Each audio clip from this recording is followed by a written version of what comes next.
mga sundalo at pulis, galit na rin. Mga Junior, lagot ka. Kasi ang mga nagsasalita po ngayon, lalo sa social media, yung mga retired general, yung mga ganon, wala na sa serbisyo ba? Pero yung nasa active ngayon sa serbisyo, tahimik lang sila.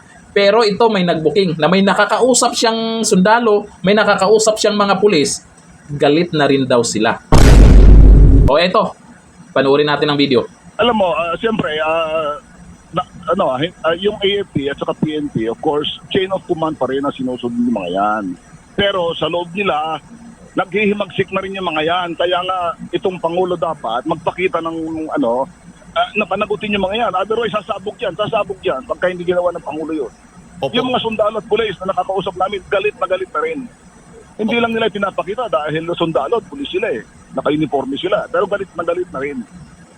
Naalala ko nakaraan, may isang pulis pala na nag-viral na nagsalita din kontra kay Junior, kontra kay Torre. O anong nangyari sa kanya?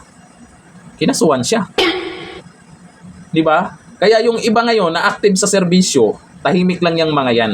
Pero dito, ayon sa sinabi nila, galit na daw yung ibang kapulisan at kasundaluhan natin dyan. Pero relax lang kasi yung mga yan, hindi naman natin kalaban yung mga yan. Nagalit lang yung karamihan doon sa kayabangan ni Torre. Ngayon wala na si Torre, kaya pag nagrarally, paalala sa 21, yung mga kapulisan na nagbabantay dyan para hindi magkagulo, hindi natin kalaban yan. Maraming matitino dyan. Kasi malamang, tahimik yung mga yan kasi may mga dahilan sila. Malay mo, dyan lang sila umasa sa trabahong yan. Kung magsalita sila, pag natanggal sila, kinasuhan sila, paano na lang yung pamilya? Kaya yung mga yan, gagalaw yan sa tamang panahon. Pero sa ngayon, tahimik yung mga yan. Basta tuloy lang sa trabaho nila. Kaya Junior, habang maaga pa, ayusin mo na yung nangyayari ngayon. Kaya mo yan. Para hindi ka nasabihan na weak leader.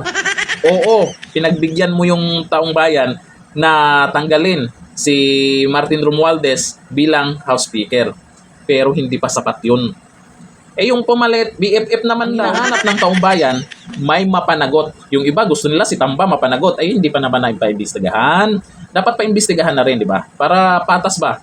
Kung may makikita o wala, maganda naman daw yung jet ha.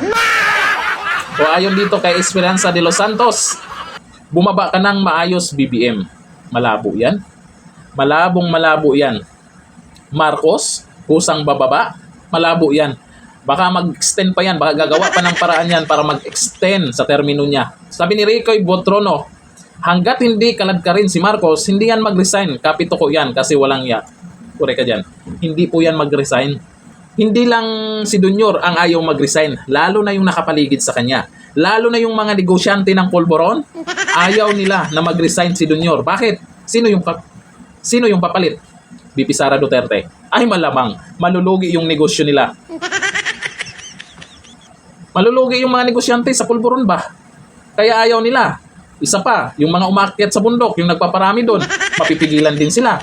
Kaya ayaw nila na mag-resign si Junior. Ayaw ni Junior at ayaw doon sa nakapaligid sa kanya. Malamang, malabo yan.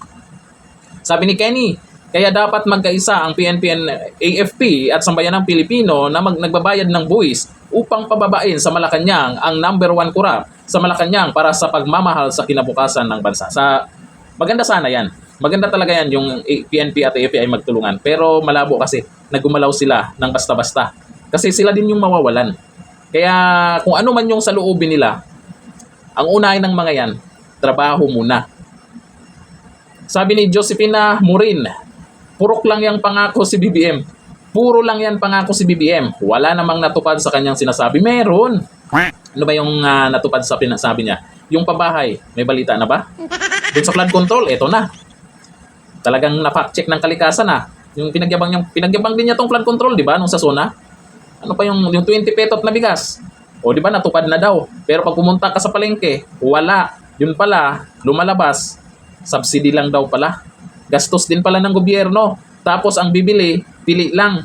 Kaya hindi talaga totoo na naging 20 pesos ang bigas. Kasi kung ganun, kahit sa merkado, makikita natin. Kahit pag pumunta tayo sa palengke, 20 petot kilo ng bigas, wala din. Ano ba yung pangako niya na natupad talaga? Baka meron Baka hindi lang binalita ba? Comment natin dyan. Baka meron siyang pinangako na natupad talaga. Sabi ni Shara Peroy, si BBM talaga ang problema sa bansa. We, hindi daw eh. Duterte daw eh. Sa flood control project ngayon, Duterte daw eh. Kaya nga sa Davao City gusto imbestigahan nila eh. Di ba yun ang sinisisi ng mga pingkina? Duterte? Di natin alam kung ano talaga yung pinaglalaban. Oo, korupsyon. Sino ang dapat sisihin dyan? Sino ang dapat matanggal o pababain para matapos ang korupsyon na yan? Wala silang mabanggit na pangalan. Alam na this. Hanggang dito na lang. Thank you. Bye-bye.